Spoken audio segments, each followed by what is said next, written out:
Video is perfectly timed because I am in my childhood home, and that means I can have lava lamps and 2 Anne of Green Gables dolls. I have a full set at my apartment, but you know, we have to have at least 2 in the parents' house. I got vaccinated, so I get to see them for the first time. In 2021, I've seen my family, which is lovely, and now I am here and I'm gonna bring you Middle Grade Magic, which is a readathon that was created by Kara the Wild Book Garden 2 summers ago. And our first one was really looking at assumptions of middle grade, and we kind of did books that kind of, you know, defied what we think about as childhood or not dealing with hard topics or all of these things.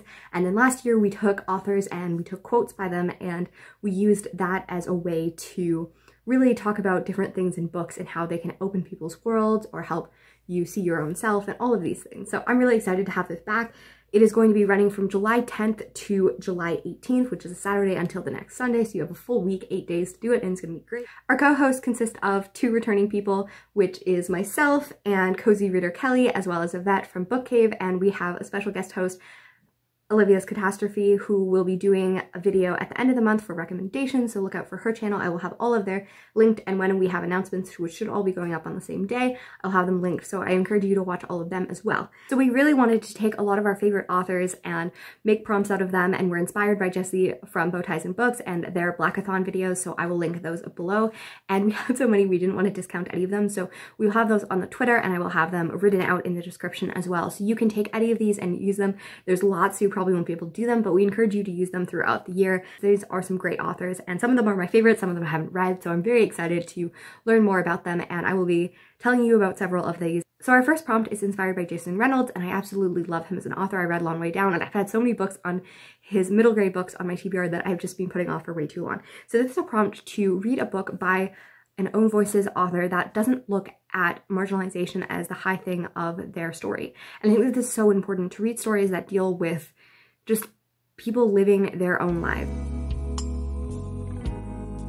We really hope that the books that you choose will be diverse and will feature many people from different experiences, even if it isn't just this prompt. So our second prompt is actually an author that I read 2 of my very first middle grade magic, so I'm really excited to have a prompt based on her, and this is Grace Lynn, which is to read a book that has folktale or mythology or fairy tales, all of these things that make like magic so great. So whether it's a retelling or original story, the one that I really love for this is Lelania of the Distant Sea. This is a book by Erin Arata Kelly that I adore, that is based on Filipino mythology, that also has original twist. I will hopefully do recommendations video sometime, but who knows. But that one, if you're looking for a great rec for that, I really recommend that. Then we have Jacqueline Woodson, and this is to read a prolific author that you haven't read from, or a really famous author. Jacqueline Woodson is an author that I read 3 of her books last year and 1 this year, and she writes so wonderful, and she has like 40 some books, especially a lot of middle grade, and they're queer and they're Black and they're all of these things, and I really, really recommend reading her, or reading, you know, a book that by an author that you haven't read before but have been meaning to for a very long time. Our fourth prompt is Roshani Chokshi, and she is the author of many YA series, but she has also written Arusha and the End of Time series, which is a middle grade prompt. And this is a prompt based on reading an author that you have read their adult or YA books but haven't read their middle grade books. So really to explore that. And that can be a really easy way to, you know, transition into another genre. So I read this one after I read The Gilded Wolves, and I was like, I want more of her. So I got into reading more middle grade. It's a really good way to transition into middle grade if you're not as comfortable reading middle grade, to read an author that you already trust. Our next prompt looks at Tahereh Mafi, and she writes the Furthermore and Witchwood series, and she's also an author that would fit in a YA author that is very popular who has read middle grade as well. And this prompt looks at writing and reading something that takes place out of our world. So this can be egg high fantasy or anything you want to interpret that as that, and I look forward to seeing all your picks for this. Our next one is a personal favorite of mine, Lucy Maud Montgomery. I love her, I adore her. I have 2 dolls just sitting there because, you know, that's how we roll in this house. Not even all my Anne of Green Gables dolls.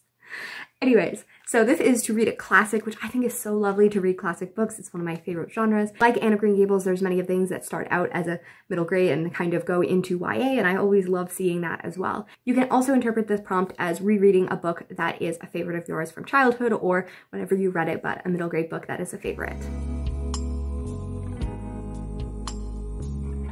Our next prompt is Case and Calendar, and this is to read a queer book, and I love this because so often we hear the nonsense that is like queer books are always eroticized or always sexualized or things like that, and the drama and controversy about seeing LGBT and queer characters in children's media and children's books has been a huge issue for a very long time. So to see this and to celebrate queer voices in middle grade, I'm very much looking forward to doing that and actually experiencing a lot more stories, because I think Pet is so far the only book that I have read with a queer lead in a middle grade book. So I'm looking forward to doing this prompt myself.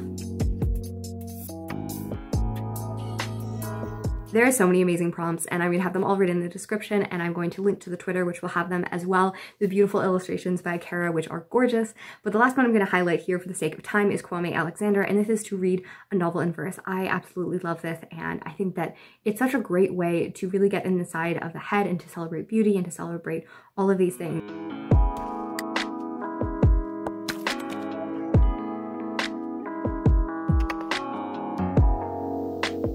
I'm always a little weird when I'm filming in a place I'm not as familiar with and like nervous of people walking in and stuff, so I hope this is a cohesive narrative and I'm able to edit it together. But I am so excited to do this for a third time. I love this. I love celebrating middle grade, and I don't read it enough, so always having a reason to do it and to celebrate children's literature is something that I absolutely adore. And I love the co-hosts, and I'm super excited to share this year. So I hope that you will join us July 10th to 18th. And so far, leave some recommendations in the thing and let me know if you're going to have fun with us. Again, cohesiveness. And check out the other announcements and the Twitter. That will be all linked below. And happy reading and writing, and I'll see you next time. Linked on the Twitter.